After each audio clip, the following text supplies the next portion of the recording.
परमेश्वर आप सभी को आशीष दे और धन्यवाद का परमेश्वर सुंदर समय दिया। आइए हम सब अपने जगह पर खड़े हो जाएंगे।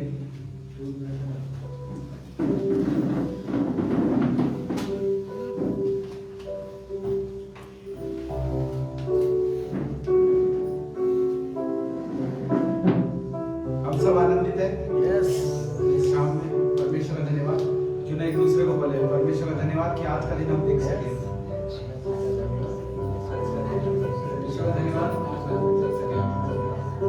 धन्यवाद आप सभी को। सच में ये आनंद है परमेश्वर का, ये जॉय है परमेश्वर का जो आज हम आनंदित है।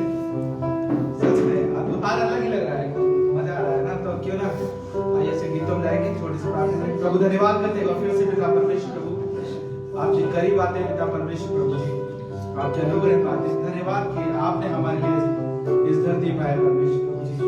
हृदय धन्यवाद करते हैं। हर एक जन को प्रभु तेरे हाथों में सौंपते हैं। आप अगुवाई करें, मदद करें। जितने लोग देख रहे हैं प्रभु जी उन्हें भी आप आशीष करें। धन्यवाद प्रभु। प्रार्थना को प्रभु यीशु मसीह नाम से आमीन।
साथ मेरे परमेश्वर मसीह। आपकी जय जयकार करते पिताजी, आपकी स्तुति करते परमेश्वर पिता, आपकी महिमा गाते परमेश्वर पिता, स्वर्गदूतों के साथ परमेश्वर पिता आपके नाम को ऊंचा उठाते पिताजी।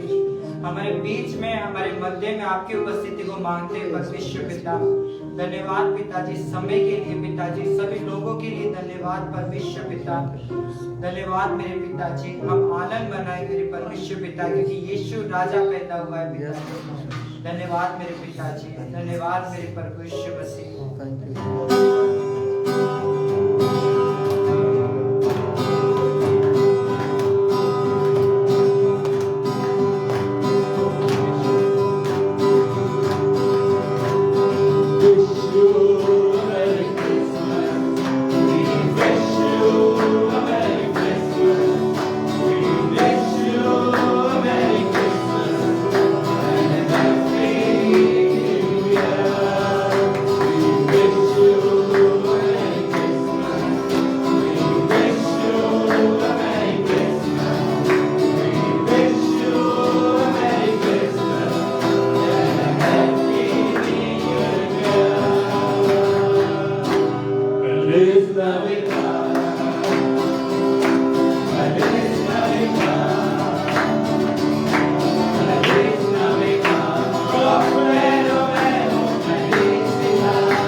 सच में परमेश्वर आपके बिना कुछ भी नहीं है।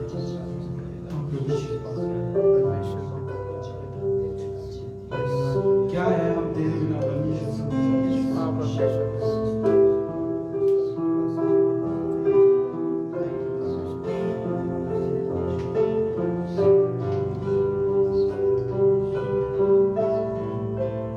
यस प्रभु जी, हम आपके करीब आना चाहते हैं प्रभु जी। हम धन्यवाद करते हैं प्रभु जी आपके लहू बहाने के लिए प्रभु, जो आपने हमारी जिंदगी में हाँ प्रभु जी, हाँ पिताजी धन्यवाद पिता परमेश्वर।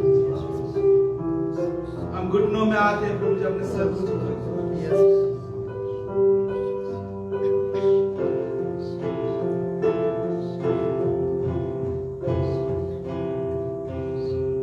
घुटनों में आकर सर को झुकाकर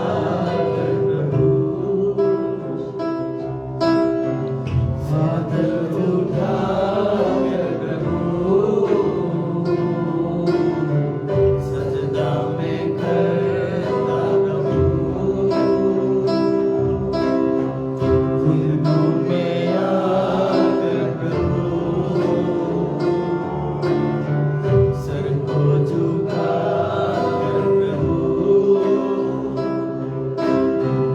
आकर उठाकर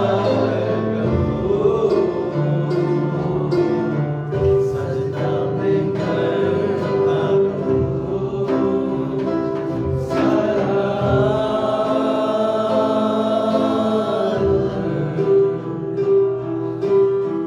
सिर्फ तुझको मैं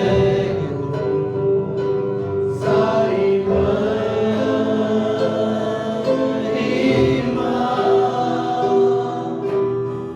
सिर्फ तुझको मैं सिर्फ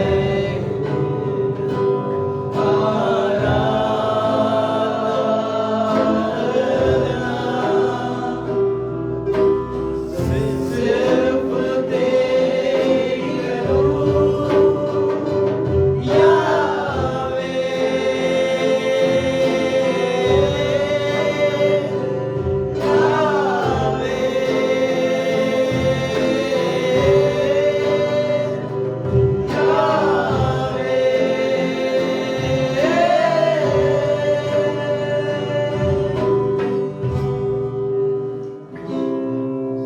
धन्यवाद पिता परमेश्वर का, फिर से पिता परमेश्वर को हम आपके करीब आते हैं प्रभु जी, आपके अनुग्रह और दया मांगते हैं प्रभु जी।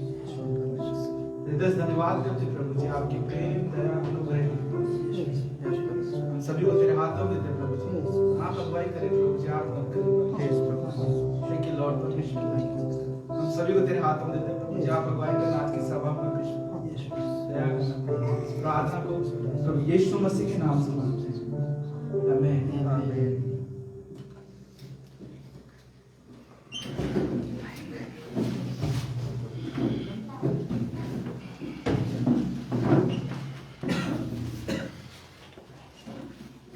आप सभी से अनुरोध रहेगा कि ना कृपया अपना फोन जो भी हो साइलेंट करके रखें, अच्छा रहेगा कि आप साइलेंट करके।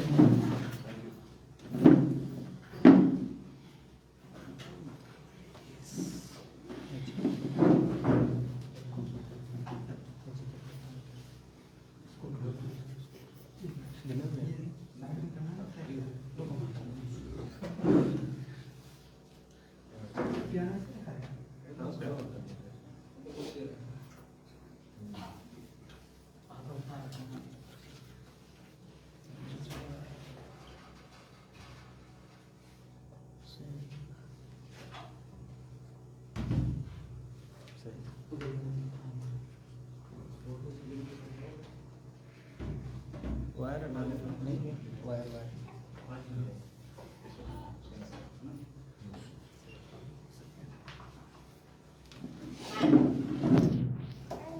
Okay, good evening. आप सभी का स्वागत है गिरडे ग्रेस मिशन फेलोशिप के इस कलीसिया में। सबसे पहले जो हमारे बीच में अगर यदि कोई पहली बार आया है तो हम उनका स्वागत करना चाहते हैं। अगर आप यहाँ पर पहली बार आए हैं तो आप अपने स्थान पर खड़े हो सकते हैं। अपना परिचय दे सकते हैं। कोई पहली बार आए तो बच्चों में मुझे पहली बार है। ओके, सब फेथफुल विश्वासी लोग हैं यहाँ पर आए। कुछ बहुत ही महत्वपूर्ण घोषणा है जो मुझे यहाँ पर करनी है, और आज का दिन बाकी है और आप सभी को पता है इसके बाद फिर हम कब मिलेंगे? 25 दिसंबर को क्रिसमस का इवेंट है। तो सबसे महत्वपूर्ण जो घोषणा है वो ये है कि हमारे पास आपके लिए कुछ है, हम आपको देना चाहते हैं, और वो है ये इनविटेशन कार्ड। ये आप देख रहे हैं, ये इनविटेशन कार्ड है। ये हम आपको क्यों दे रहे हैं, इसके पीछे की वजह मैं आपको अभी बताता हूं। देखिए, आप सभी लोग क्रिसमस के इवेंट के लिए आप सभी को आमंत्रित किया जाता है कि आप सब लोग आएंगे, और मुझे पूरा विश्वास है कि आप लोग जरूर आएंगे। तो ये आपके लिए नहीं है, ये आपके लिए नहीं है, ये उनके लिए है जिनको आप इनवाइट करना चाहते हैं। हो सकते हैं आपके दोस्त, हो सकते हैं आपके परिवार के कोई सदस्य, हो सकते हैं आपके कोई पड़ोसी या कोई रिश्तेदार। आप किसी को भी आमंत्रित कर सकते हैं।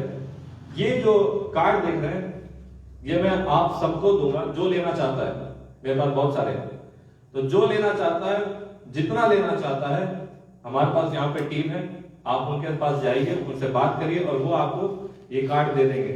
अगर आप चाहते हैं, मैं आपसे कहूंगा कि आप ऐसे लोगों को कार्ड दें जो कलीसिया नहीं जा रहे, या ऐसे लोगों को कार्ड दें जो यीशु मसीह को नहीं जानते। आप ऐसे लोगों को आमंत्रित करिए ताकि वो लोग आए और परमेश्वर के वचन को सुने और उनका जीवन बदले। आमीन। क्या ये अद्भुत योजना है? क्या ये अद्भुत योजना है? आवाज धीमी आ रही। क्या ये अद्भुत योजना है? यस। ये एक अवसर है आपके लिए, हमारे लिए, कि हम जो है परमेश्वर के राज्य के लिए आत्माएं जी सकते हैं। ये बहुत ही अच्छा मौका दिया है प्रभु यीशु मसीह ने हम सभी को। आप उतने ही महत्वपूर्ण है परमेश्वर की दृष्टि में जितना हर कोई यहां पर है, उतने ही महत्वपूर्ण है। और उतने ही महत्वपूर्ण वो लोग हैं जो यीशु मसीह को नहीं जानते। यीशु मसीह ने उनके लिए भी अपने लहू को बहाया, उनके लिए भी उन्होंने स्वर्ग को छोड़ा और इस धरती पर आया। तो ये मौका आपके लिए है। तो आप ये कार्ड, कितने लोग ये कार्ड लेना चाहेंगे? हाथ उठाएं। कितने लोग ये कार्ड लेना चाहेंगे? फ्री है ये। Yes, thank you, thank you सबके लिए जितने लोग हाथ उठा रहे हैं, और जितने लोग नहीं उठा रहे, मन में उठाया उन्होंने, कोई बात नहीं, उनके लिए थैंक यू। तो ये कार्ड जो है आप सभी के लिए है, और आप सभी को पता है कि कैरल सिंगिंग होगी, अच्छे गीत होंगे, अच्छा संदेश होगा, और सुनने में आया कि बहुत अच्छा खाना भी है। तो मैं तो मैं मिस नहीं करूंगा, मैं जरूर आऊंगा, राइट? मैं मिस नहीं करूंगा, मैं जरूर आऊंगा, ठीक है? तो जरूर आइए, ये बिल्कुल मुफ्त है, ठीक है? और जिसको आप ये कार्ड देते हैं ना, उनको बोलिएगा ये कार्ड लेकर आए, ठीक है? ये कार्ड लेकर आएंगे तो उनको एंट्री होगा। नहीं, मैं मजाक कर रहा हूँ, वैसे भी एंट्री होगा। लेकिन कार्ड लेकर आएंगे तो एक कार्ड उनका उनसे ले लेंगे, तो अगले साल उसका फिर इस्तेमाल करेंगे। आमीन। बचाना है, बजट भी देखना है, राइट? इसी वाले हम लोग ने बहुत चालाकी से इस पर जो है कोई डेट नहीं डाली है, तो हर साल काम कर सकते हैं, ठीक है? तो प्लीज हमारे जितने भी वॉलंटियर्स हैं यहाँ पर, बॉयज हैं, आप उनसे ये इसको कलेक्ट कर सकते हैं, ले सकते हैं, और इसके लिए प्रार्थना करिए। सबसे पहले प्रार्थना करिए, परमेश्वर से प्रार्थना करिए कि जिसको भी आप आमंत्रित कर रहे हैं वो इस आमंत्रण को ग्रहण करे और आए। प्रार्थना करिए, प्रार्थना बहुत जरूरी है। और जो बहुत ही महत्वपूर्ण घोषणा है वो है, आप सभी को पता है कल क्या है? 20 तारीख, कल सौरभ का बर्थडे है। Happy birthday to you. किसका बर्थडे है? सौरभ का बर्थडे है। ओके, कल आउटरीच भी है, सबसे उससे भी ज्यादा इंपॉर्टेंट चीज है, कल आउटरीच है। तो कल 20 तारीख, 21 तारीख, 22 तारीख, 23 तारीख, यानी कि 4 दिन जो है हम लोग अलग अलग स्थान पर जाएंगे। अगर आप ग्रुप में जुड़े हुए हैं, और जो नहीं जुड़े हुए हैं, जो अपना नंबर जोड़ना चाहते हैं, वो अपना नंबर दीपक को दे सकते हैं, वो आपको ग्रुप में ऐड कर देंगे। जो लोग नहीं जुड़े हैं, जिनको खबर नहीं मिल पा रही, जिनको सूचना नहीं मिल रही, उनके लिए अगर आपको सूचना मिल रही है तो सूचना आपको मिला होगा, कार्ड बना के उसमें भेजा गया था, उसमें डेट के साथ लिखा होता 20, 21, 22, 23 तारीख आउटरीच का समय। मतलब कि हम सुसमाचार बांटने जाएंगे उस स्थानों पर, रोड पर जाएंगे, वो लाल वाली कैप आती है ना, सेंटा क्लॉज वाली कैप, उसको पहनेंगे, सेंटा क्लॉज बनेंगे हम लोग, और हम लोग जाएंगे, कहाँ जाएंगे? रोड पर जाएंगे, और रोड पर स्पीकर के साथ में, ये स्पीकर भी रहेगा, ये ऐसा माइक भी रहेगा, और हम सुसमाचार प्रचार करेंगे रोड पर। बहुत लोग डरते हैं सुसमाचार प्रचार करने से, ये मौका आपके लिए। जो लोग डर रहे हैं वो लोग जरूर आए, आपको देखने को मिलेगा कि कैसे सुसमाचार प्रचार करा जाता है। आपको मौका मिलेगा ट्रैक्स बांटने का, और आप ट्रैक्स बांटेंगे, और कोई किसी आपसे ट्रैक्स लेगा, ग्रहण करेगा, उसको पढ़ेगा और प्रभु यीशु मसीह पर विश्वास करेगा, तो उसका जीवन बदल जाएगा। हालेलुया। तो ये हमारे लिए बहुत ही जरूरी है, बहुत ही इंपॉर्टेंट है। इस डेट को आप मार्क कर लीजिए, 20, 21, 22, 23 शाम में 7 बजे, शाम में 7 बजे। टीम के मेंबर से आप इनको कांटेक्ट कर सकते हैं ज्यादा डिटेल्स के लिए, और एड्रेस पूछने के लिए आप कांटेक्ट कर सकते हैं। मैं चाहता हूं कि जितने लोग यहाँ बैठे हुए हैं, हम लोग सब लोग चले। क्या कहते हो आप लोग? क्या आप लोग आओगे? प्रभु यीशु मसीह के सुसमाचार को आप लोग बांटोगे? बांटेंगे, राइट? मैं चाहता हूं कि कम से कम 50 लोग होना चाहिए। क्या कहते हैं आप लोग? 50 बहुत कम है। जयपुर में बहुत ज्यादा लोग हैं, 50 बहुत कम है। तो कोशिश करिए कि जितनी से ज्यादा भारी मात्रा में हम लोग आ सकते हैं, साथ में आए, और हम लोग बहुत ही केयरफुल होकर हम लोग क्या करेंगे? ऑर्गेनाइज करेंगे, सुसमाचार बांटेंगे, एक दूसरे से दूरी बना के रखेंगे। कोविड जो चल रहा है उसका हम पालन करेंगे। मास्क लगा के आना बहुत जरूरी है, मास्क लगा के आइए, सैनिटाइजर रखिए, ठीक है? ये कुछ चीजें हैं तो जरूर करिए, और आइए और आनंद उठाइए। प्रभु यीशु मसीह ने कहा कि आप इस जगत की ज्योति हो। अब आपका समय आया है चमकने का। तो तारीख दी गई है 20, 21, 22 और 23। रिजर्व कर लीजिए ये 4 दिन। प्रभु यीशु मसीह के लिए सुसमाचार सुनाना है तो सुनाना है, सुनाना है तो सुनाना है। और फिर 24 तारीख का गैप दिया गया, मतलब सबके लिए नहीं है यहाँ पर, ठीक है? 24 तारीख को जो बॉयज लोग हैं, टीम लोग, हम लोग यहाँ पर आएंगे और हम लोग प्रैक्टिस करेंगे। उसके बाद 25 को जो है, 25 तारीख को हमारा क्रिसमस प्रोग्राम है। तो जरूर आप सभी लोग से निवेदन करता हूं मैं कि आप लोग ज्यादा से ज्यादा जितना मात्रा में आप लोगों को बुला सकते हैं बुलाइए, इनविटेशन कार्ड दीजिए, आमंत्रित करिए, और प्रभु यीशु मसीह का उद्धार देखिए, फिर चमत्कार देखिए। आमीन। आमीन। अब ये समय रहेगा ऑफरिंग का और स्पेशल सॉन्ग का, जो मैं खुद गाऊंगा।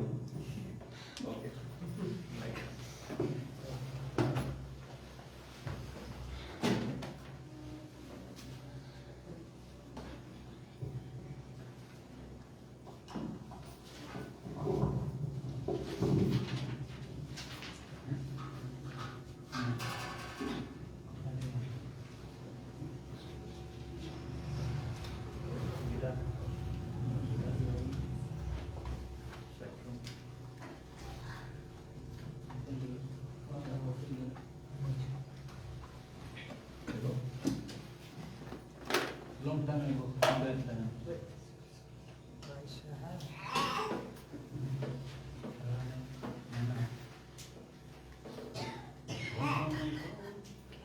बड़े समय के बाद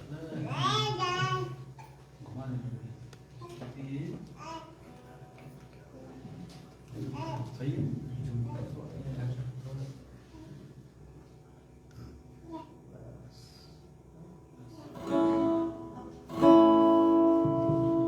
अगर आपको उसके बोल समझ में नहीं आते कोई बात नहीं, अगर आपको संगीत समझ में नहीं आता कोई बात नहीं, अगर सुरताल समझ में नहीं आता तो भी कोई बात नहीं, फिर भी मैं प्रभु यीशु मसीह के लिए इस गीत को गाऊंगा। ये एक कैरल सॉन्ग है, और आप क्या कर सकते हैं? आप ताली बजा सकते हैं। Praise the Lord.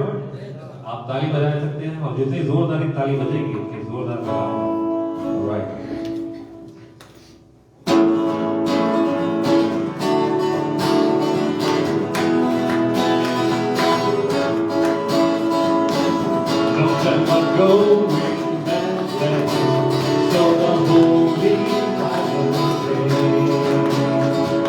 Mary, for joy, Jesus Christ was born of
Praise the Lord. प्रभु यीशु मसीह की, प्रभु यीशु मसीह की, आमेन।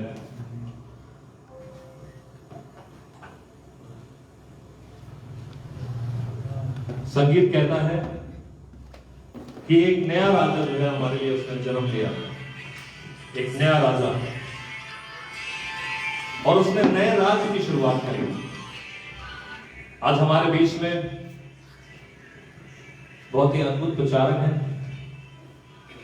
और मैं वेलकम करना चाहता हूं हमारे पहले प्रीचर को, जिनका नाम है दिनेश। आइए जोरदार ताली से इनका स्वागत करें।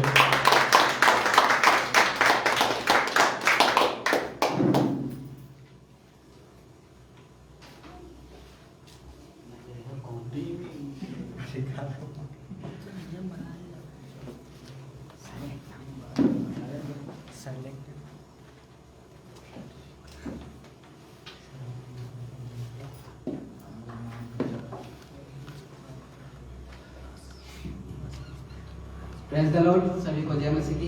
एक बार फिर से सबसे पहले धन्यवाद परमेश्वर का जो एक बार फिर से मौका दिया, और बुद्धि भाई का भी जिन्होंने ये अद्भुत मौका दिया इस शाम के अंदर, बहुत बहुत धन्यवाद। तो प्रीच में जाने से पहले मैं बताना चाहूँगा कि जो मेरा आज का प्रीचिंग का जो संदेश है उसका टाइटल है वो है परमेश्वर का सुसमाचार प्रचार करना।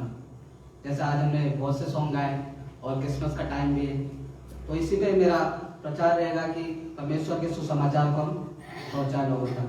तो आइए प्रीच में जाने से पहले, गॉस्पेल में जाने से पहले हम एक छोटी सी प्रार्थना करेंगे। धन्यवाद पिता परमेश्वर हमारे इस सुंदर समय और अवसर के लिए जो आपने दिया उसके लिए बहुत बहुत धन्यवाद। धन्यवाद यहाँ हर एक शख्स के लिए पिता परमेश्वर, सभी को आप आशीर्वित करना, अपने वचनों के द्वारा उन्हें आप सिखाना बढ़ाना पिता, और जो कुछ भी यहाँ से बोला जाए पिता वो हमारी ओर से नहीं परंतु आपकी ओर से है।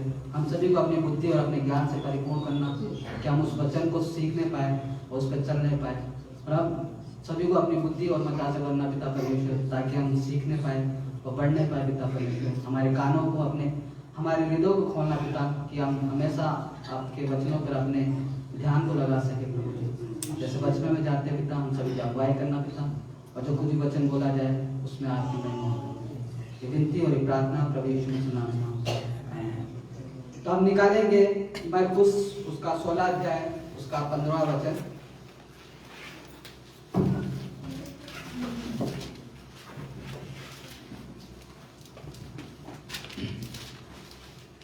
और वचन इस प्रकार से कहता है, और उसने उनसे कहा तुम सारे जगत में जाकर सारी सृष्टि के लोगों को सुसमाचार प्रचार करो।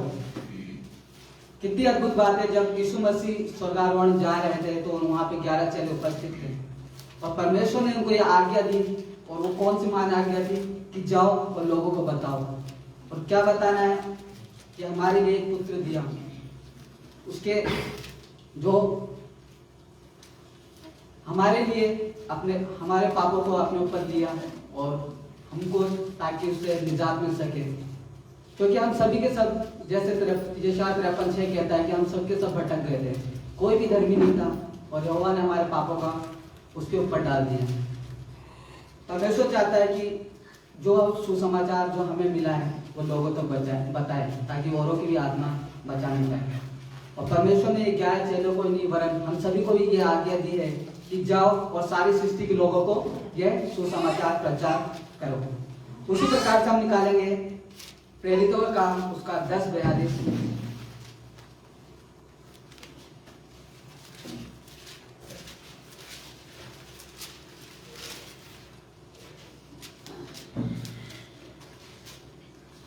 कोई भी पढ़ सकते हैं। और उसने हमें आज्ञा दी कि लोगों में प्रचार करो और गवाही दो कि यह वही है जिसे परमेश्वर ने जीवतों और मरे हुओं का न्याय ठहराया है। आमीन। जैसे क्रिसमस का समय चल रहा है और एक बहुत ही अद्भुत मौका है हम सभी के पास में कि हम वो अद्भुत वचन, वो अद्भुत आज्ञा जो परमेश्वर ने हम सभी को दी है कि हम सब जाके उस जगत में, जैसे परमेश्वर ने कहा कि जगत के कोने तक तुम जाओ, उसके नाम का प्रचार करो। और क्यों? ताकि जो कोई भी विश्वास करे वो नाश ना हो परंतु अनंत काल का जीवन पाए। हम ही नहीं, हमें औरों को भी चिंता करनी है। कहते ना, हम बचाए गए वो काफी नहीं है, औरों को भी हमें बचाना है। और इस समय क्रिसमस का बहुत ही अच्छा समय है। आप सभी से अनुरोध रहेगा कि जैसे उदय भाई ने बताया कि हमारा 4 दिन आउटरीच रहेगा, आप लोग सम्मिलित हो सकते हैं और बहुत से आत्माओं को आप जीत सकते हैं। हो सकता है कि हम संसार में वो कार्य नहीं कर पाए अपने शारीरिक रूप से जो जिससे हमें इनाम मिले संसार में, पर हम उस कार्य को कर सकते हैं जो हमें आत्मिक रूप से हमें इनाम मिल सकता है। और वह हमारे अमेजिंग गिफ्ट रखा है परमेश्वर ने अपने स्वर्ग में। आप सभी से अनुरोध रहेगा कि आप आए। अद्भुत जो सुसमाचार है कि हमारे लिए एक बालक जन्म उत्पन्न हुआ है, ताकि जो कोई इस पर विश्वास करे वो नाश न हो परंतु अनंत काल का जीवन पाए। और फिर से आने वाला है। उसी प्रकार से हम निकालेंगे कि उसी पर मत्ती उसका 10 का 7 अध्याय हम पढ़ेंगे।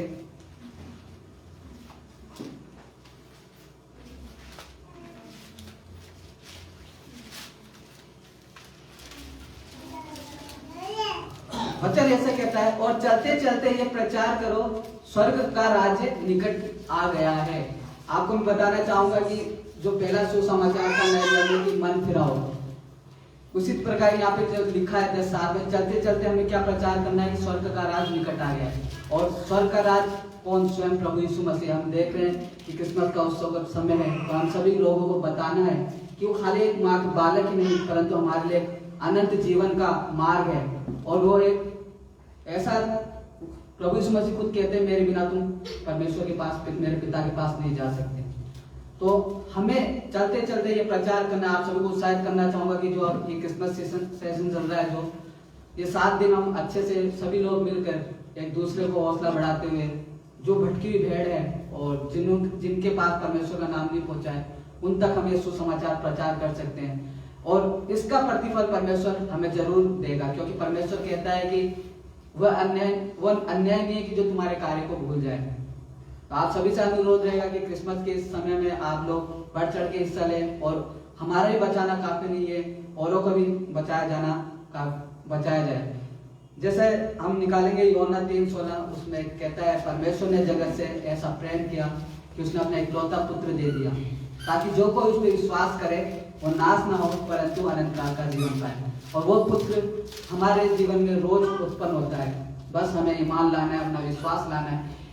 सिर्फ 25 दिसंबर ही नहीं कि यीशु मसीह का जन्मदिन हुआ है, वो हर रोज आपके आत्मा में, आपके हृदय में रोज जन्म ले रहा है। और कहता है कि प्रचार करो, सुसमाचार सुनाओ, ताकि हम ही नहीं औरों की भी हम चिंता कर सके, औरों की भी आत्मा बचाई जाए। हमारे बचना काफी नहीं, क्योंकि कितना हमें वो लाजर और एक धनवान मनुष्य की कहानी सुनी कि वो एक नरक में था, अधोलोक में, और एक अब्राहम की गोद में था। हम नहीं चाहते कि कोई भी ऐसा यहाँ पे जो बैठा है वो नहीं चाहेगा कि मैं और मेरा परिवार ऐसा हो कि मैं स्वर्ग में रहूं और मेरे रिलेटिव या मेरे जिनसे मैं प्रेम करता हूँ वो नरक में रहे। ये बहुत ही अच्छा अवसर है कि हम लोगों तक सुसमाचार को प्रचार करें और लोगों को बताएं कि हमारे लिए एक उद्धारकर्ता जन्मा है, कि जो कोई भी उसके विश्वास करेगा वो नाश नहीं परंतु अनंत काल का जीवन पाएगा। उसी प्रकार से हम एक अंतिम वचन और देखेंगे, पहला कुरिन्थी 1:21।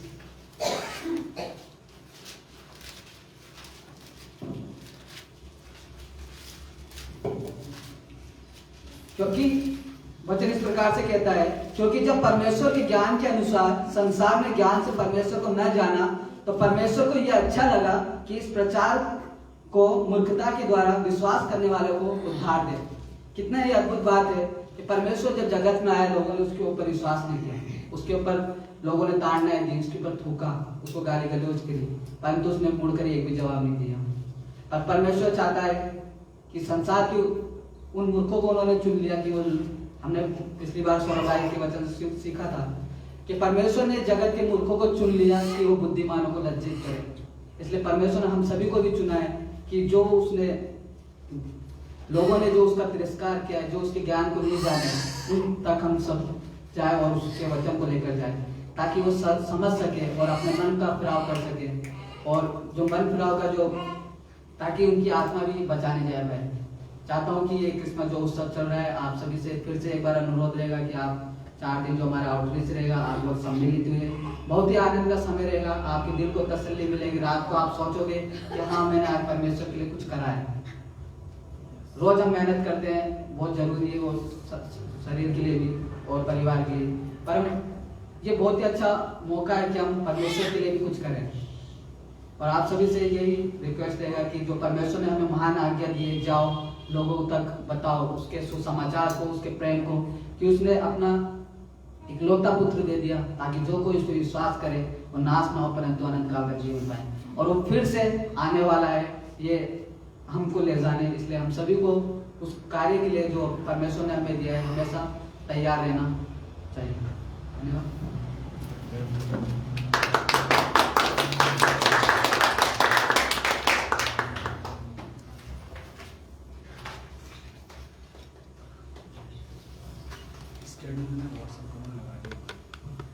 एक बार जोर साथ ताली बजाएं।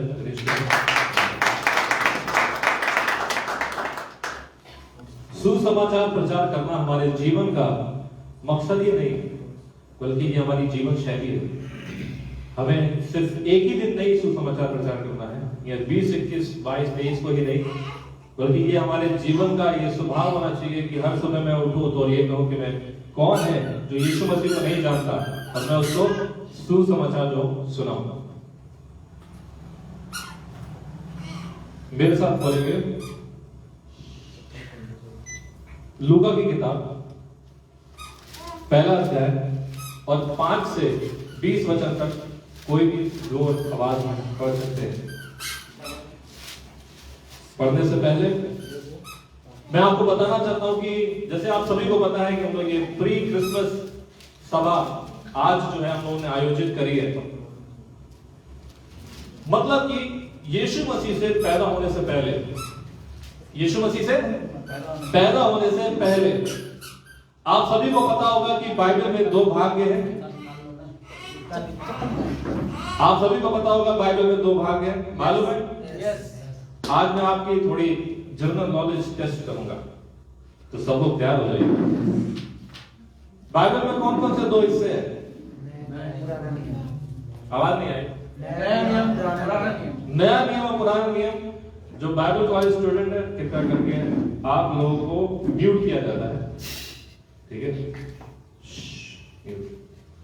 जो लोग बाइबल स्टूडेंट नहीं है वो लोग जवाब दें। पूरी बाइबल में कितनी किताबें हैं? 66 किताबें। वाह, क्लैप क्लैप करो।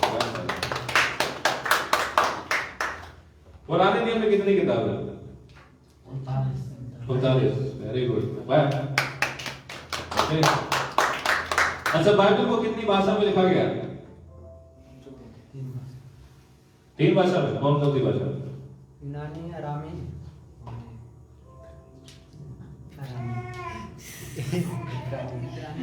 इब्रानी, अरामी और यूनानी भाषा में लिखा गया।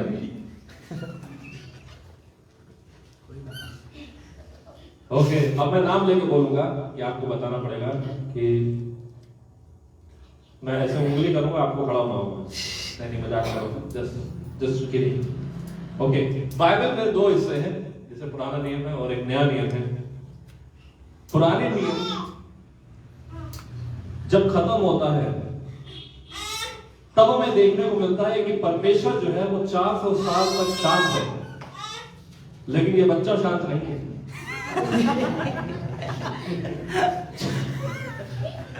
परमेश्वर 4 साल तक शांत है, 400 साल तक परमेश्वर ने कुछ नहीं कहा, परमेश्वर ने किसी को रेवलेशन नहीं दिया, परमेश्वर ने किसी भविष्यवक्ता को नहीं उठाया। क्योंकि आप पुराने नियम के अंदर पढ़ेंगे, परमेश्वर जो था वो लोगों से बात करता था।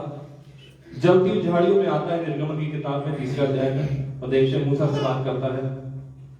उत्पत्ति 12 के अंदर हम देखते हैं कि अब्राहम के पास परमेश्वर आता है। उत्पत्ति के 1, 2, 3 अध्याय में देखते हैं कि जल्दी सुबह की जो है, सुबह आ जाता है आदम से बात करने के लिए। हम देखते हैं परमेश्वर आवाज लगाता है, सैमुअल सैमुअल सैमुअल कहता है, यस माय लॉर्ड। परमेश्वर आवाज लगाता है, बात करता है, बोलता है। और पुराने नियम के अंदर परमेश्वर ने लगातार जो है लोगों से बातें करी है, लोगों को चमत्कार दिखाए हैं, लोगों के जीवन बदले हैं। इजराइल देश के साथ तो आग का खंबा बनकर परमेश्वर चला है, बादल का खंबा बनकर चला है। अल्लाह समुद्र पार करने के बाद उन लोगों ने बछड़ा बना डाला। परमेश्वर को देख रहे हैं परमेश्वर के आश्चर्य कर्म को। कल्पना करिए आपके सामने आग का खंबा चल रहा है, ठंड में मजा नहीं आ जाएगा? स्वेटर पहनने की जरूरत नहीं पड़ेगी, आग का खंबा चल रहा है। और यहाँ पे ठंड में कितना डिग्री पहुंच रहा है रात में? 3 डिग्री 4 डिग्री पहुंच जाते हैं। हम सोचते काश आग का खंबा यहां पर होता। और परमेश्वर जो है लगातार अपने लोगों से बात कर रहा है, अपने लोगों से कह रहा है, अपने दासों को खड़ा कर रहा है और कह रहा है तुम जाओ और प्रचार करो। और बाइबल में लिखा हुआ है, लेकिन परमेश्वर ने अंत में 400 साल तक शांत था, 400 साल शांत था, लेकिन अंत में अपने पुत्र से बात करी। किससे बात करी? अपने पुत्र को भेजा। स्वयं जो परमेश्वर जो स्वर्ग में विराजमान था, वो परमेश्वर स्वर्ग छोड़कर धरती पर आया और अपने पुत्र के द्वारा हम सबसे बात करेंगे। लेकिन क्योंकि ये प्री क्रिसमस सर्विस है, तो हम ऐसे समय काल के बारे में पढ़ने वाले हैं जब यीशु मसीह का जन्म नहीं हुआ है, यीशु मसीह से पहले। लूका का किताब 1 अध्याय 5 से 20, जोर आवाज में कोई भी कर रहा है। 5 से 20।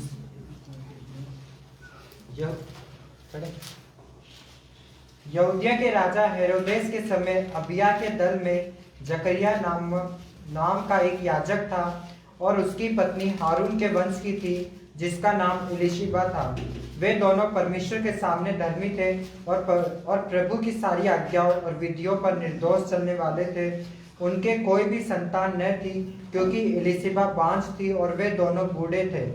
जब वह अपने दल की पारी पर परमेश्वर के सामने याजक का काम करता था, तो याजक की रीति के अनुसार उसके नाम पर चिट्ठी निकली कि प्रभु के मंदिर में जाकर धूप जलाए। यहाँ पर मैं पॉज, यहाँ पर देखते हैं कि एक व्यक्ति है जो कि क्या है? याजक है। ध्यान में रखिए, ये महायाजक नहीं है, ये सिर्फ एक याजक है और इसके नाम की एक पर्ची है जो निकली है। अब इसका टर्न आया है कि ये मंदिर में जाएगा और इंसेंस को जलाएगा, अगरबत्तियों को जलाएगा प्रभु की जो अंदर लगे हुए होते हैं मंदिर के अंदर, उनको जाके जलाएगा। इसका ये टर्न आया हुआ है और लिखा हुआ है इसकी शादी किससे हुई थी? हारून के वंश की एलिजाबेथ से इसकी शादी हुई थी। और इसका नाम क्या था? इलिशिबा। इसका नाम क्या था? इलिशिबा हिंदी में, इंग्लिश में एलिजाबेथ। इसका नाम क्या था? याद नहीं का? जकरिया। इसका नाम जकराया, हिंदी में जकराया, जकरिया, इंग्लिश में जकराया, ये जकराया था। ये जो व्यक्ति था, लिखा हुआ है कि ये बूढ़े हो चुके थे और इनकी संतान कोई पैदा नहीं हुई थी। ये बूढ़े हो चुके थे, संतान कोई पैदा नहीं थी। देखिए, उस जमाने में बच्चे पैदा ना कर पाना एक तरीके से ऐसे देखा जाता था कि ये परमेश्वर का श्राप है। क्या है? परमेश्वर का श्राप है। ऐसा देखा जाता था कि ये परमेश्वर का श्राप है, या ऐसा लोग देते थे कि ये इनके ऊपर एक विपत्ति आई हुई है कि ये बच्चों को पैदा नहीं कर पा रहे। आपने सुना होगा, हमारे भारत देश के अंदर ये बहुत सुनने को मिलता है, हमारे तो चलता चला है कि ये क्या है, बैरन है, बांझ है। हिंदी में बोलते हैं बांझ है, इंग्लिश में बोलते हैं बैरन है, कि बैरन है, ये बच्चा नहीं जन्म दे सकती, इसको हमारे समाज से निकाल दो। कैसी स्त्री को बिहान करके लेकर आया है जो कोई एक पुत्र को जन्म नहीं दे पा रही। अगर कोई स्त्री है वो बार बार अगर बेटियों को जन्म दे रही है, बेटी को जन्म, तो कहा जाता है अरे पुत्र को जन्म दो, पुत्र को क्यों नहीं दे रहे हो। ऐसी मेंटेलिटी हमारे भारत देश के अंदर है। आज भी कई, अब तो काफी विकसित हो चुका है, लेकिन बहुत सारे ऐसे रिमोट पार्ट्स हैं जहां पर ऐसी मान्यताएं, ऐसी जो मानसिकता वाले लोग जिनका दिमाग बीमार है, आज भी जीवित हैं लोग यहाँ पर, जो ऊंच जात नीची, ऊपर नीचे, आगे पीछे, पता नहीं क्या क्या देखते रहते हैं। वो लोग जो सोचते हैं कि एक अमीर आदमी है तो बस मैं अमीर हूं तो मैं तुमसे बात नहीं कर सकता हूं क्योंकि तुम मोची हो, मेरे पास कार है और तुम्हारे पास साइकिल है, तुम मेरे कैटेगरी के नहीं हो, तुम बड़ी नीचे जाती हो। तो वैसे ही वहां पर भी पुराने नियम में यहाँ पर जो लोग बांझ हुआ करते थे उनको बहुत ही बुरी नजर से समाज के अंदर देखा जाता था। और यहाँ पर क्या होता है, वो एक याजक है और लिखा है वो परमेश्वर का भय मानने वाला है, मतलब कि परमेश्वर की रीति पर वो चलने वाला व्यक्ति है, परमेश्वर की आज्ञाओं का पालन करने वाला व्यक्ति है, और वो एक याजक है। याजक क्या होता है? याजक वो होता है जिसको ये पढ़ाता है, वो ये समझाता है, ये पढ़ाता है और ये समझाता है। आप पढ़ाते हो उसे? नहीं पढ़ाते हो।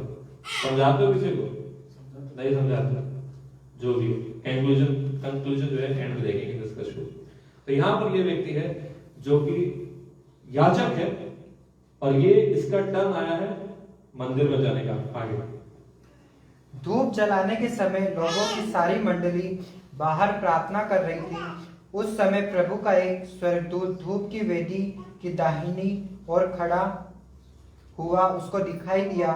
जकरिया देखकर घबराया और उस पर बड़ा भय छा गया, परंतु स्वर्गदूत ने उससे कहा, हे जकरिया, भयभीत न हो, क्योंकि तेरी प्रार्थना सुन ली गई है, और तेरी पत्नी इलिशिबा से तेरे लिए एक पुत्र उत्पन्न होगा, और तू उसका नाम यूहन्ना रखना। तुझे आनंद और हर्ष होगा, और बहुत लोग उसके जन्म के कारण आनंदित होंगे, क्योंकि वह प्रभु के सामने महान होगा, और दाखरस और मदिरा कभी न पिएगा, और अपनी माता के गर्भ ही से पवित्र आत्मा से परिपूर्ण हो जाएगा। एक मिनट, ये लाइन को दोबारा रिपीट करेंगे। यहाँ वचन कौन सा बताइए? 15 वचन को अंडरलाइन करें। क्योंकि वह प्रभु के सामने महान होगा, और दाखरस और मदिरा कभी न पिएगा, अपनी माता के गर्भ ही से पवित्र आत्मा से परिपूर्ण हो जाएगा। और अपनी माता के गर्भ ही से पवित्र आत्मा से परिपूर्ण हो जाएगा। बाइबल के अंदर सिर्फ एक व्यक्ति यही दिखता है जो अपनी माता की गर्भ से पवित्र आत्मा से परिपूर्ण हो चुका है। और यूहन्ना बपतिस्मा देना ये जो है, यूहन्ना बपतिस्मा देने वाला, इसके अलावा ऐसा कोई और है जो कि माता के गर्भ से ही पवित्र आत्मा से भरा हुआ हो? हमें पवित्र आत्मा कब मिलती है? जब हम प्रभु यीशु मसीह पर विश्वास करते हैं। लेकिन यहाँ पर यूहन्ना जो बपतिस्मा देने वाला है, ये माँ के गर्भ से ही क्या है? पवित्र आत्मा से भरा हुआ है। अफसोसजनक की बात यह है कि बहुत सारे लोग हैं हमारे समाज में जो कि गर्भपात करा लेते हैं। बाइबल में लिखा हुआ है परमेश्वर गर्भ से ही चुन लेता है। गर्भपात कराना जो है वो एक पाप है, वो मर्डर है, वो किलिंग है। वो मारना है, वो जान लेना है, किसी के जीवन को खत्म करना है। यहां पर जो एलिशिबा है, परमेश्वर चमत्कार कर देता है। ये लोग बूढ़े हो चुके हैं, लगभग बूढ़े हो, मतलब ये लोग ऐसी एज पर है जहां पर इनको भी लगता है कि अब पैदा नहीं होगा कोई। इनकी अंदर इच्छा थी लेकिन इनको लगता है कोई पैदा नहीं होगा। तो यहां पे लिखा वो गर्व से पवित्र आत्मा से भरा हुआ था, गर्व से। एकमात्र आदमी मुझे ये देखने को मिलता है पूरी बाइबल के अंदर जो गर्व से पवित्र आत्मा से संपूर्ण नीचे से भरा हुआ है। आगे, और इजरायलियों में से बहुतेरों को उनके प्रभु परमेश्वर की ओर फेरेगा। वह एलिया की आत्मा और सामर्थ्य में होकर उसके आगे आगे फेर दे और आज्ञा न मानने वालों को धर्मियों की समझ पर लाए और प्रभु के लिए एक पूरी योग्य। वर्ष आ गया तुम्हें 17 पर। वह एलिया की आत्मा और सामर्थ्य में होकर उसके आगे आगे चलेगा कि पितरों का मन बाल बच्चों की ओर फेर दे और आज्ञा न मानने वालों को धर्मियों की समझ पर लाए और प्रभु के लिए एक योग्य प्रजा तैयार करे। इसको अंडरलाइन करें। और आज्ञा ना मानने वालों को धर्मियों की समझ पर लाए और प्रभु के लिए एक योग्य प्रजा तैयार करे। वचन नंबर 18 पढ़े। जकरिया ने स्वर्गदूत से पूछा, यह मैं कैसे जानूं, क्योंकि मैं तो बूढ़ा हूँ और मेरी पत्नी भी बूढ़ी हो गई है। स्वर्गदूत ने उसको उत्तर दिया, मैं जिब्राइल हूँ और जो परमेश्वर के सामने खड़ा रहता हूँ और मैं तुझसे बातें करने और तुझे यह सुसमाचार सुनाने को भेजा गया हूँ। देख, जिस दिन तक ये बातें पूरी न हो ले उस दिन तक तू मौन रहेगा और बोल न सकेगा, इसलिए कि तूने मेरी बातों की जो अपने समय पर पूरी होगी प्रतीति न की। तो यहाँ पर मैं एक इंसिडेंट देखने को मिलता है, एक घटना घटती है यहाँ पर। जकरिया जो है ये जाता है मंदिर में, जाता है धूप जलाने के लिए, और वहां पर क्या होता है, जिब्राइल फरिश्ता वहां पर प्रकट हो जाता है। उसको देख के ये भयभीत हो जाता है, डर जाता है। लिखा हुआ है कि वो डर गया था, वो भयभीत हो जाता है। और जिब्राइल फरिश्ता उससे कहता है कि मैं तुम्हारे लिए गुड न्यूज लेकर आया हूं। क्या लेकर आया हूं? गुड न्यूज लेकर आया हूं कि तुम्हारी पत्नी गर्भवती होगी। हालेलुया। ये गुड न्यूज था उसके लिए जिक्र। और फरिश्ता सामने खड़ा है, जो परमेश्वर के सामने खड़ा होता है वो फरिश्ता सामने खड़ा हुआ है। और उनसे जकरा क्या बोलते हैं, कहते हैं कि ये कैसे होगा, मैं तो बहुत बूढ़ा हूं, कैसे होगा ये। इन शब्दों में हमें उसके अविश्वास को देखने को मिलता है। सामने स्वर्गदूत खड़ा है परमेश्वर का, आपसे बात कर रहा है और आप मैं तो बहुत बूढ़ा हूं, ये नहीं हो सकता, मैं तो बहुत बूढ़ा हूं, ये नहीं हो सकता। हमारे जीवन में भी कई बार ऐसा होता है। परमेश्वर के वचन का प्रचार यहां से करा जाता है। जब आप सुनते हो, आपके अंदर, आपके दिलों में परमेश्वर का वचन जलने लगता है और आपको अच्छा लगता है। आप कहते हो हाँ जरूर ये प्रचार करो। सुसमाचार में कैसे प्रचार करूंगा, मेरे बस के नहीं है, मुझे तो बोलना नहीं आता है। क्या कहोगे आप? मुझे तो बोलना नहीं आता है। पुराने नियम के अंदर हमें देखने को मिलता है कि जब मूसा परमेश्वर से कहता है कि जाओ फैरो के पास, तो फैरो कहता है मैं तो तोतला हूं। मूसा ही कहता है, हाँ वही बोलता है मैं तो तोतला हूं, मुझे तो बोलना नहीं आता है। मेरा भाई को ले लो, वो अच्छा एक्सपर्ट है, बोलने में बहुत एक्सपर्ट है, बहुत बातें करता है, वो उसको भेजो, उसकी स्पीच जो है ज्यादा अच्छी है। जबकि मूसा ये भी भूल गए कि वो मिस्र देश में पढ़े लिखे थे, 40 साल तक राजा महल में रहे थे, ठीक है, प्रिंस थे, उन्होंने ऐसी सी पढ़ाई करी थी और उनकी हालत ऐसी हो जाती है 40 साल में, मेरे बस के नहीं, मैं तो बोलता हूं, मैं तो मुझे बोलना नहीं आता है, मैं बोलने में नहीं असमर्थ हूं। मैं परमेश्वर का धन्यवाद देता हूं कि हमारी कलीसिया में ऐसे लोग मौजूद हैं जो परमेश्वर पे इतना भरोसा रखते हैं, विश्वास के कदम को आगे उठाते हैं और कहते हैं कि मैं बांटूंगा सुसमाचार, मैं आऊंगा सुसमाचार बांटने, कोई आए ना आए, मैं जानता हूँ रजनी जरूर आएगा। हालेलुया। कोई आए ना आए, रजनी जरूर आएगा। हालेलुया। और ये बहुत बड़ी गवाही है। हो सकता है उसको बहुत ज्यादा इनाम मिले, मुझसे ज्यादा इनाम मिल सकता है। हो सकता है मैं एकदम कॉर्नर में बैठा हूं, उसको अवार्ड दिया जा रहा है, ऑस्कर अवार्ड, जीसस क्राइस्ट की तरफ से, यीशु मसीह की तरफ से ऑस्कर अवार्ड, क्योंकि उसने विश्वास के कदम को उठाया। उसने विश्वास के कदम को उठाया, उसने परमेश्वर की बात पर विश्वास करा। और यहां जकरिया जो है, कैसे होगा ये? अरे स्वर्गदूत सामने आके कह रहा है, मैं परमेश्वर की ओर से आया हूं तुम्हें बताने के लिए, मैं परमेश्वर की ओर से आया हूं तुम्हें बताने के लिए। और तुम कह रहे हो कैसे होगा? तो क्या कहना स्वर्गदूत कहता है, ये जो अविश्वास के जमाने, क्योंकि तुमने विश्वास नहीं किया, आज से तुम क्या रहोगे? मौन हो जाओगे। तुम मौन हो जाओगे। पता है 9 महीने तक वो कुछ बोल नहीं पाया। 9 महीने तक जकरिया वो कुछ बोल नहीं पाया, क्योंकि उसने परमेश्वर की बात को विश्वास नहीं करा, स्वर्गदूत की बात पर विश्वास नहीं करा, परमेश्वर की आवाज उसने नकार दिया। 9 महीने तक उसने चुप्पी साध दी। और सेम टू सेम इसी तरीके का, इसी प्रकार का एक इंसिडेंट देखने को मिलता है पुराने नियम के अंदर। जब जोशुआ जाती है, उसकी टीम जाती है और दीवार के चक्कर काटती है, परमेश्वर क्या कहता है? चुप रहना, चुप रहना, चुप रहोगे तो ये जमीन जो है, ये दीवार जो है, ये ढह जाएगी। अब वो 7 दिन उसका चक्कर काटते रहते हैं, बगैर किसी से सवाल पूछे, बगैर अविश्वास को बोले हुए। हमारी जो जबान है, जिस तरीके का एटीट्यूड रखते हैं, जो हम बोलते हैं, इसका बहुत प्रभाव पड़ता है। बाइबल में लिखा हुआ है, नीति वचन की किताब के अंदर, कि हमारी जुबान में क्या है? सामर्थ है जीवन देने की और मृत्यु की। सामर्थ है जीवन देने की और मृत्यु की। 18:21 में आई थिंक लिखा हुआ है, नीति वचन 18:21 के अंदर। और फिर यहां पर हम देखते हैं आगे, फिर हम देखते हैं लिखा हुआ है 17 वचन के बी पार्ट में, और आज्ञा ना मानने वालों को धर्मियों की समझ पर लाए और प्रभु के लिए एक योग्य प्रजा तैयार करे।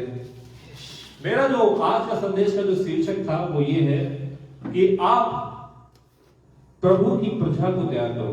क्या करो? प्रभु की प्रजा को तैयार करो।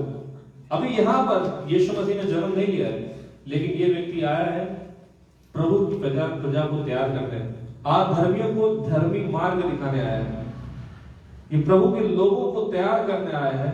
इससे पहले मेरा परमेश्वर, मेरा उद्धारकर्ता जन्म ले, मैं क्या करूंगा? मैं उसके लिए रास्ता तैयार करूंगा।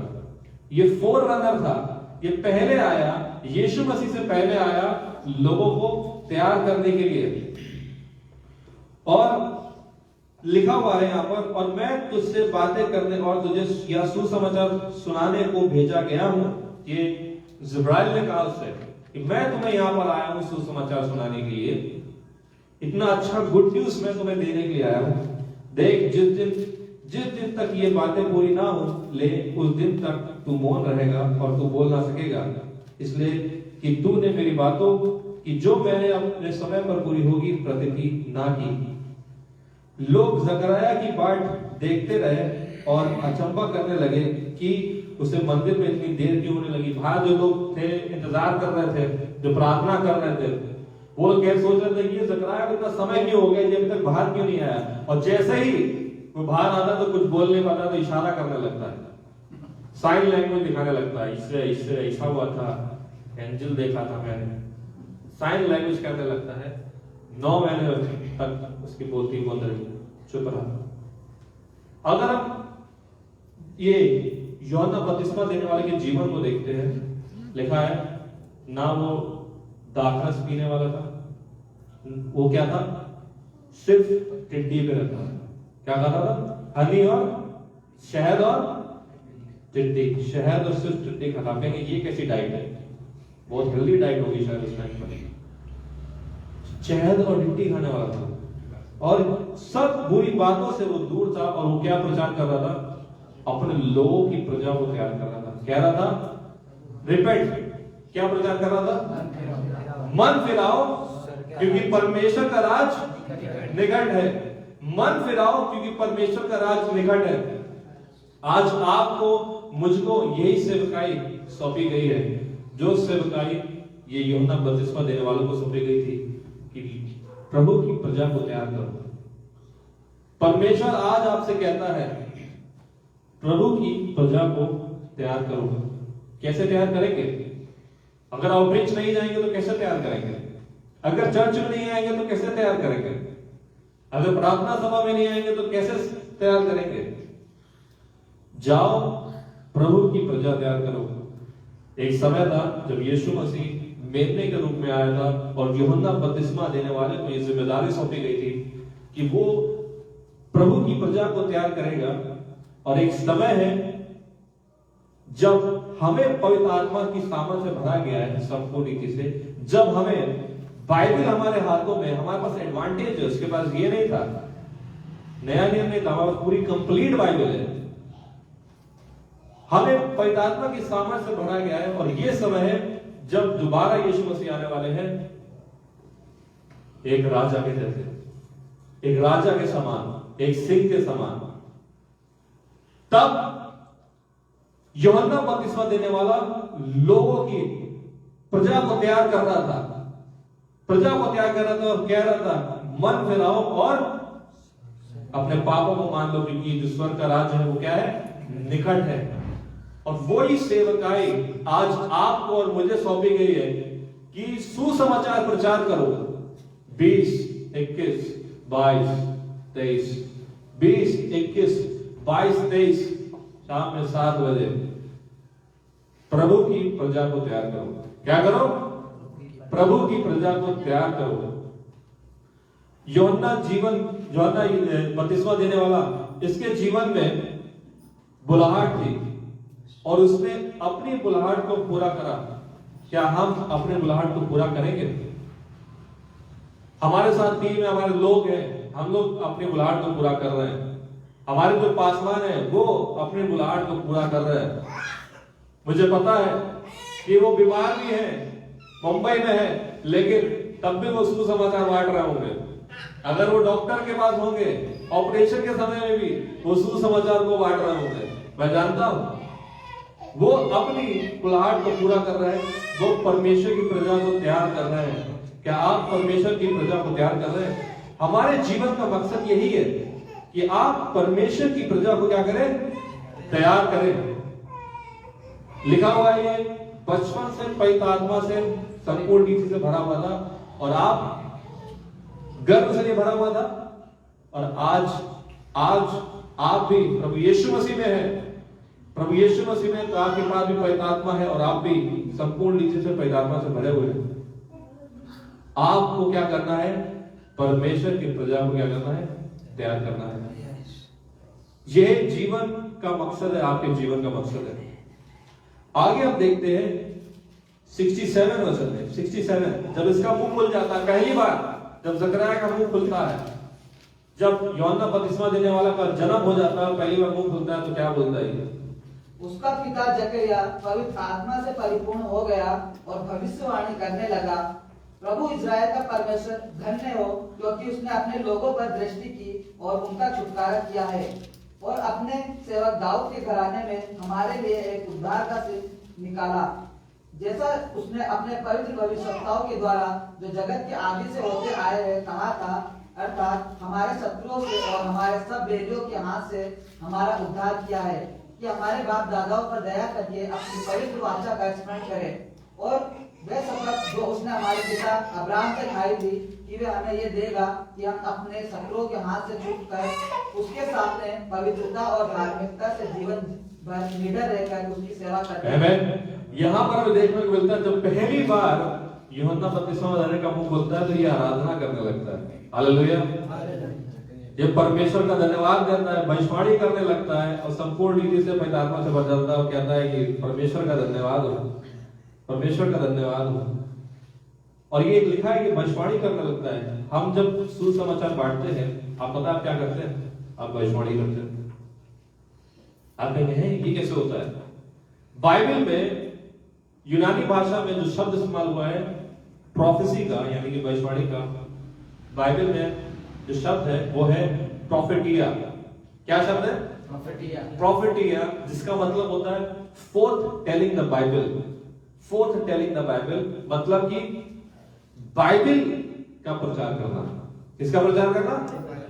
बाइबल का प्रचार करना। जब आप रोड पर जाते हैं, सुसमाचार बांटते हैं और आप कहते हैं प्रभु यीशु मसीह आने वाला है, अपने पापों को मान लो, क्या करा आपने? आपने भविष्यवाणी करी। क्या करा आपने? जो लिखा हुआ है यहाँ पर 70 वचन में, जैसा उसने अपने पवित्र भविष्यवक्ताओं के द्वारा जो जगत के आदि से होते आए हैं कहा था। इसमें बाइबल के अंदर 333 भविष्यवाणी लिखी हुई थी प्रभु यीशु मसीह के बारे में, और लोगों को मालूम था, लोगों को भविष्यवाणी पता थी। जब ये पवित्र आत्मा से भर जाता है, इसको पता चल जाता है कि उद्धारकर्ता दाऊद के घराने का आने वाला है। प्रभु यीशु मसीह जो है वो आने वाला है, प्रभु यीशु मसीह जन्म लेने वाला है। ये फिर भविष्यवाणी करने लगता है। और आज आपके पास भविष्यवाणी की किताब आपके पास है, आपके हाथ में सारी भविष्यवाणी इसमें लिखी हुई है। बाइबल कंप्लीट है। अब किसी को जरूरत नहीं है कि आपको भविष्यवाणी करके बताए। बहुत सारे लोग मिलते हैं, बाबा होते हैं, हाथ देखने वाले होते हैं, माथा पढ़ने वाले होते हैं, पता नहीं क्या क्या पढ़ते हैं, तोता भी लाते, कभी कोई तोता लेकर आते हैं, कहते हैं ये कार्ड उठाओ, तो तोता कार्ड उठाएगा और कार्ड में जो पीछे लिखा होगा वो बताएंगे, देखो तोते ने उठा लिया, मैंने नहीं करा, देखो तोते ने उठाया। और तोते पे भरोसा कर रहे हैं, तोते को मान रहे हैं, हाथ दिखा रहे हैं कि देखो हाथ क्या लिखा हुआ है, हाथ की रेखाएं देखो, इसमें मेरा जीवन है, ये जीवन रेखा, ये मस्तिष्क रेखा, ये हृदय रेखा, हस्त रेखा विज्ञान मैंने भी पढ़ी, फालतू है, ये अच्छी है, ये अच्छी है। जो इसमें लिखा हुआ है, जो इसमें लिखा हुआ है वो 100% सच है। तो जब आप बाहर जाते हैं, सुसमाचार बांटते हैं और यीशु मसीह के बारे में आप क्या कर रहे हैं? भविष्यवाणी कर रहे हैं, प्रभु यीशु मसीह आने वाला है। अभी घुटना झुका लो तो बढ़िया बात है, बाद में झुकेगा तो बहुत दर्द होगा। आप भविष्यवाणी कर रहे हैं। अगर अभी आपके घुटने झुक गए प्रभु यीशु मसीह के आगे आराधना में, तो अच्छी बात है।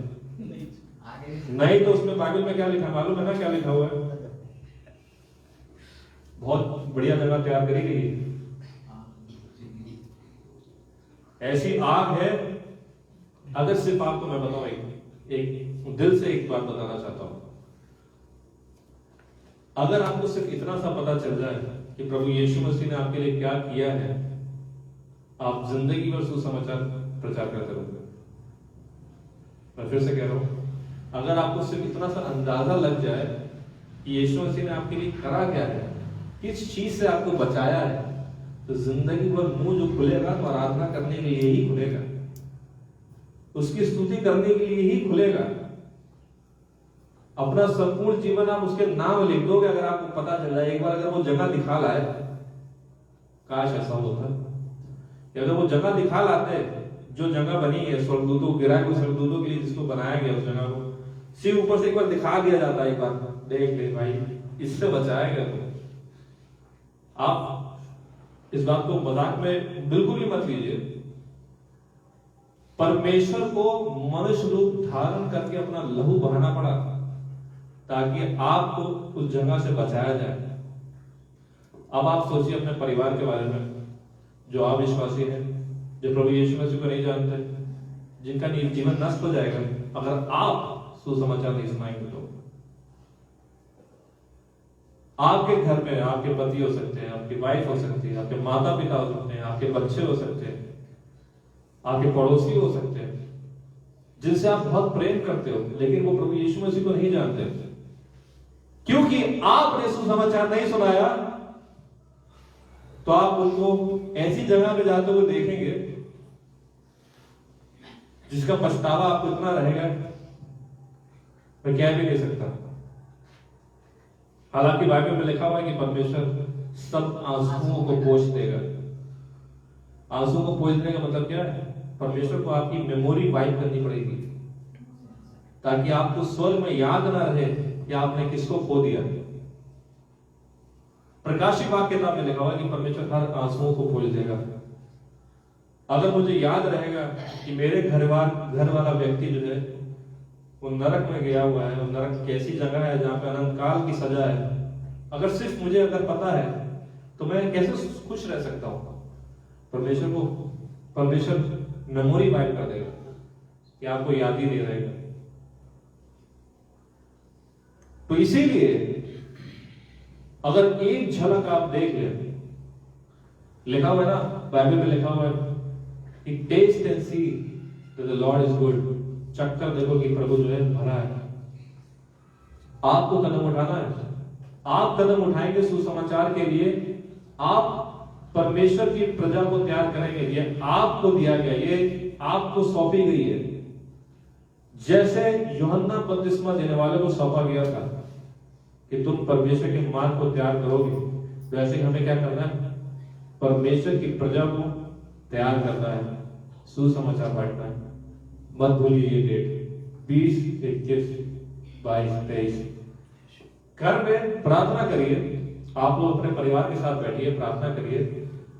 जो नहीं जानते सुसमाचार, जो नहीं जानते यीशु मसीह पर, उनको बताइए, क्योंकि आप बताओगे तो उनका जीवन बचाया जाएगा। आप बताओगे नहीं, पहले से कई लोग माइंडसेट रख लेते हैं कि इसको कितना भी बताओ ये बदलने वाला नहीं। आप प्रार्थना करो उसके लिए, आप उसके लिए प्रार्थना करो। परमेश्वर आपके विश्वास को देखकर उसके जीवन को बदलेगा, आपके घराने को जीवन को बदलेगा। आपका घर प्रभु यीशु मसीह का घर होना चाहिए। आपका संबंध जो है अपने परिवार में, उस संबंध का केंद्र प्रभु यीशु मसीह होना चाहिए। आपके घराने के लोग क्या होना चाहिए? प्रभु यीशु मसीह की प्रजा होना चाहिए, जो श्वेत कपड़ों में ढकी अपने दूल्हे का इंतजार कर रहे हैं। आमीन।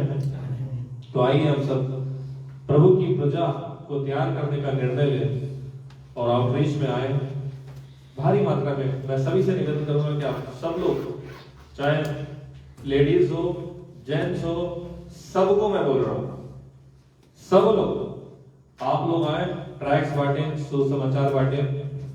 और सिर्फ रोड पर ही नहीं, अपने घर में भी, जिनको आप नहीं जानते, जो प्रभु यीशु मसीह में नहीं है, उनको भी आप जो है सुसमाचार जाके बांटें, उनको भी बताएं और प्रभु की प्रजा को तैयार करें।